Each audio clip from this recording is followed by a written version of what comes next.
What made the judge in an infamous trial step down? And a tribute to a strong civil rights voice. Florida Focus starts now.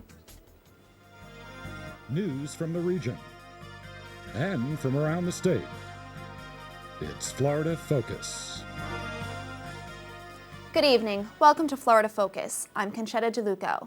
Bias prompts the judge in the Casey Anthony trial to step down. Defense attorneys asked that Judge Stan Strickland leave the case after comments he made to a blogger revealed a prejudice against Anthony. Strickland denies any wrongdoing. He attributes his leaving to prevent defense attorneys from claiming bias during the course of the trial.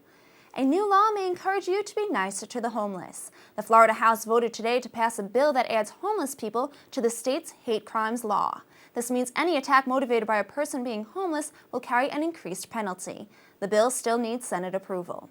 The support of 26 states and the Obama administration wasn't enough. Today, the Supreme Court voted against a federal law aimed at banning videos that show graphic violence against animals. Chief Justice John Roberts says the law goes too far, saying the law could be read to allow the prosecution of the producers of films about hunting.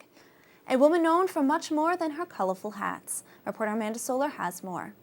She devoted her life to the civil rights movement. 98-year-old Dorothy Irene Height died today. Dorothy, more commonly known as Dr. Height, was one of the most prominent women since the 1960s. Beginning her civil rights career in 1933, she lived a life fighting for equality. Dr. Height received many awards, including the Presidential Medal of Freedom by President Clinton in 1994. President Obama said in a statement, and even in the final weeks of her life, Dr. Height continued her fight to make our nation a more open and inclusive place for people of every race, gender, background, and faith. Dorothy left a mark with her courage and will always be remembered.